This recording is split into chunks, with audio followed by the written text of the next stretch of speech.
안녕하세요 여러분. 오늘의 흥미로운 영상 내용은 AI 업계가 새로운 활력을 보이고 있습니다. 빅테크 기업들의 실적을 통해 무엇을 배웠는지 알아보세요. 그리고 미국 경제, 무역 혼란 속에서도 놀라운 회복력 보여에 관한 것입니다. 우선 좋아요 버튼을 누르고 채널 구독 및 알림 설정도 잊지 마세요. 여러분의 관심과 지지가 저희에게 큰 힘이 됩니다. 첫 영상은 미국의 대표적인 경제 전문 매체 월스트리트 저널의 보도를 바탕으로 아주 흥미롭고도 중대한 경제 뉴스를 소개해드리겠습니다. 지금부터 함께 하실 이야기는 단순한 주식시장의 흐름을 넘어 미국 경제와 세계 투자자들의 심리를 흔들고 있는 한 사건을 중심으로 구성되어 있습니다. 이 이야기는 투자자, 기업, 그리고 정치까지 모두 얽혀있는 복합적인 흐름을 담고 있으며 지금 이 순간에도 글로벌 자본시장의 방향에 큰 영향을 미치고 있습니다. 오늘의 주요 소식은 바로 블랙락이라는 세계 최대의 자산운용사가 최근 내놓은 충격적인 전략 변화입니다. 블랙락은 전 세계적으로 약 1만 조 원에 가까운 자산을 운용하고 있는 초대형 금융기업으로 이들의 움직임은 단순한 투자 결정을 넘어서 일종의 신호로 받아들여집니다. 이 회사가 어떤 산업에 돈을 넣느냐, 빼느냐에 따라 해당 산업의 미래가 결정된다고 해도 과언이 아닙니다. 그런 블랙락이 최근 미국의 고수익 채권시장, 이른바 정크본드라고도 불리는 고위험 채권에 대한 자산 비중을 크게 줄이고 있다는 사실이 월스트리트 저널의 심층 취재를 통해 보도되었습니다. 단순히 포트폴리오 조정 수준이 아닙니다. 블랙락은 내부적으로 향후 1에서 2년 안에 크레딧 시장 전반에 위기가 닥칠 수 있다는 가능성까지 경고하고 있습니다. 이러한 전략의 전환 배경에는 두 가지 주요 요인이 자리 잡고 있습니다. 첫째는 금리입니다. 현재 미국 연방준비제도는 인플레이션을 잡기 위해 금리를 일정 수준에서 유지하고 있으며 일부 투자자들은 오히려 추가 인하가 예상보다 느릴 수 있다고 보고 있습니다. 이렇게 되면 기업들이 자금을 조달하기가 더욱 어려워지고 특히 이미 부채 비율이 높은 기업들은 큰 타격을 입을 수밖에 없습니다. 두 번째 요인은 미국 내 기업 실적의 불확실성입니다. 최근 몇 분기 동안 미국의 주요 기업들은 이익을 유지하기 위해 대규모 구조조정과 비용 절감을 이어왔지만 수익성이 뚜렷하게 개선되었다고 보기엔 어려운 상황입니다. 특히 중소형 기업이나 투기 등급 채권을 발행한 기업들은 경기 둔화가 본격화될 경우 생존 자체가 위태로워질 수 있습니다. 블랙락은 이 점을 가장 우려하고 있는 것으로 보입니다. 이번 블랙락의 결정은 단순히 채권 시장만의 문제가 아닙니다. 자산운용 업계 전반, 더 나아가 글로벌 투자자들에게 방향 전환의 신호가 될 수 있다는 점에서 매우 주목할 필요가 있습니다. 실제로 월스트리트 저널은 이와 유사한 움직임이 유럽과 아시아의 대형 연기금이나 국부 펀드들 사이에서도 나타나고 있다고 전하고 있습니다. 이러한 변화는 주식시장에도 영향을 미칩니다. 투자자들이 위험 자산을 줄이고 안전자산, 예를 들어 미국 국채나 현금성 자산으로 자금을 옮기면서 기술주와 같은 고위험, 고성장 섹터에 대한 투자 심리가 위축될 수 있습니다. 특히 지난 2년간 인공지능 열풍에 힘입어 상승했던 기술주들이 다시 한번 하락 압력을 받을 수 있다는 분석도 나오고 있습니다.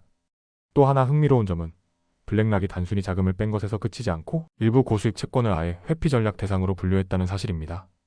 이는 과거 금융위기 직전 일부 기간 투자자들이 취했던 전략과 유사한 패턴이라는 점에서 투자자들 사이에서 긴장감이 감돌고 있습니다. 그렇다면 우리 같은 일반 투자자들은 어떻게 이 상황을 해석해야 할까요? 전문가들은 이렇게 조언합니다. 지금은 단기적인 수익률에 집착하기보다는 포트폴리오 전반에 대한 리스크 점검이 필요한 시기라는 것입니다. 특히 변동성이 큰 자산의 비중이 높은 분들은 블랙락의 움직임을 하나의 경고 신호로 받아들이고 방어적인 전략을 고민해 볼 필요가 있다는 것입니다. 오늘 소개해드린 월스트리트 저널의 기사는 단순한 시장 뉴스 그 이상입니다. 이 기사는 자산운용사들이 어떻게 시장을 보고 있는지 그리고 그 판단이 실제 자산 배분에 어떻게 반영되고 있는지를 보여주는 중요한 사례입니다. 또한 우리는 이 기사를 통해 금융시장이라는 곳이 얼마나 민감하고 빠르게 반응하는지를 다시 한번 실감할 수 있습니다. 지금까지 미국 경제와 글로벌 금융시장을 흔드는 중요한 이슈를 살펴보았습니다. 여러분의 투자 전략에도 도움이 되었기를 바랍니다.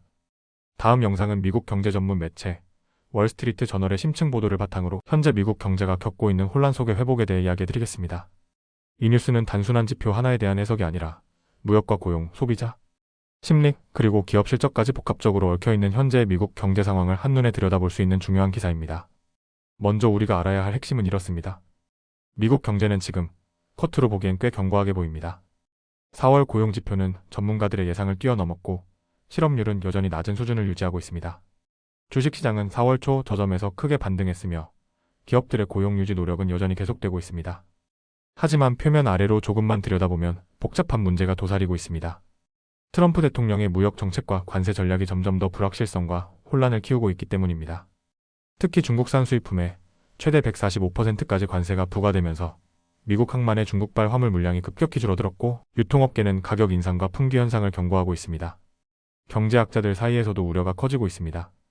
지난 4월 초에 실시된 월스트리트 저널의 조사에 따르면 향후 1년 내 경기 침체가 발생할 확률은 무려 45%로 집계되었습니다.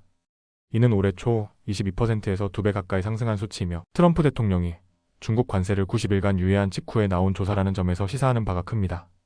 그러나 모순적으로 현실의 경제 지표는 그만큼 나쁘지 않습니다. 고용은 여전히 꾸준하며 지난 3개월간 월 평균 약 15만 개 이상의 일자리가 창출되었습니다. 실업수당, 신규 청구 건수도 여전히 낮은 수준을 유지하고 있고 1분기 GDP가 0.3% 감소하긴 했지만 이는 수입이 급증한 탓이지 수요가 약했던 결과는 아니었습니다. 소비자 지출도 여전히 미국 경제의 핵심 동력으로 작용하고 있습니다. 1분기 개인 소비 지출은 전분기 대비 1.8% 증가하며 여전히 견조한 수치를 기록했습니다. 하지만 그 속을 들여다보면 희비가 엇갈립니다. 고소득층은 여전히 지갑을 열고 있지만 중산층과 저소득층은 식비와 외식, 여행 지출을 줄이고 있습니다. 스타벅스와 치폴레 같은 외식업체의 미국 내 매출이 하락했고 맥도날드는 1년 이상 영업 중인 매장의 매출이 전년 대비 3.6%나 줄었습니다. 기업들 역시 불확실성에 직면하고 있습니다. 제너럴 모터스는 관세로 인해 올해 순이익이 최대 25% 줄어들 수 있다고 경고했고 애플은 이번 분기에만 약 9억 달러의 추가 비용이 발생할 것이라고 밝혔습니다. 그 결과 다수의 대기업들이 실적 전망을 낮추고 인력 감축과 비용 절감 계획을 발표하고 있습니다. 특히 중소기업들은 상황이 더욱 어렵습니다. 미국 내 고용의 약 80%를 차지하는 이들 기업은 대기업처럼 관세에 대응할 여력이 부족합니다. 고가의 기계 장비나 원재료를 수입해야 하는 제조업체들은 구매를 보류하거나 계획을 전면 취소하고 있고 이는 곧 고용과 생산성에 영향을 미칠 수밖에 없습니다. 소비자 심리도 흔들리고 있습니다. 소비자 신뢰지수는 코로나 초기 수준까지 하락했고 미시간 대학교의 설문조사에서는 무려 65%의 응답자가 내년 실업률이 오를 것이라 답했습니다. 이는 단지 수치의 문제가 아니라 미국 국민들의 불안이 확산되고 있다는 신호입니다. 이런 가운데 연방준비제도의 통화 정책에 대한 기대감도 수정되고 있습니다. 연준의 금리 인하 시점은 점점 더 뒤로 밀리고 있으며 6월 회의에서 금리가 동결될 가능성이 매우 높습니다. 이는 곧 자금 조달 비용의 부담이 유지된다는 뜻이고 소비와 투자 모두에 부정적인 영향을 줄 수 있습니다. 또한 트럼프 대통령의 대외 정책은 외국 소비자들의 미국 상품에 대한 태도까지 바꾸고 있습니다. 대표적인 사례가 바로 캐나다입니다. 플로리다의 딸기 농장 위시팜은 캐나다 슈퍼마켓에서 판매 중단 통보를 받았고 이는 트럼프 대통령의 외교적 태도에 대한 불만 때문이라고 농장주는 전했습니다. 라스베이거스의 관광산업도 예외는 아닙니다. 올해 3월 라스베이거스를 방문한 여행객 수는 전년 대비 약 8% 가까이 줄어들었습니다. 유럽과 캐나다 관광객들의 미국 방문이 감소하고 있고 이는 여행업계, 항공업계, 그리고 소비재 산업 전반에 연쇄 타격을 줄 수 있는 신호입니다.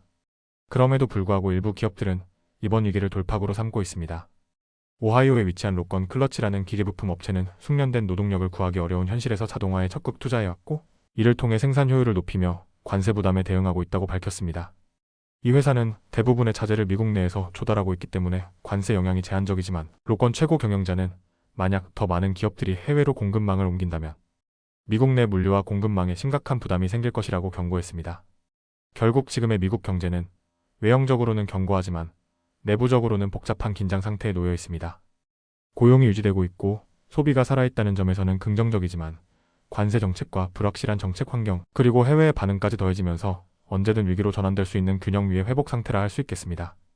지금까지 월스트리트 저널 보도를 바탕으로 현재 미국 경제의 혼란과 회복 그리고 그 이면의 구조적 불안정성에 대해 전해드렸습니다. 여러분께 도움이 되는 깊이 있는 정보였기를 바랍니다. 오늘은 여기까지입니다.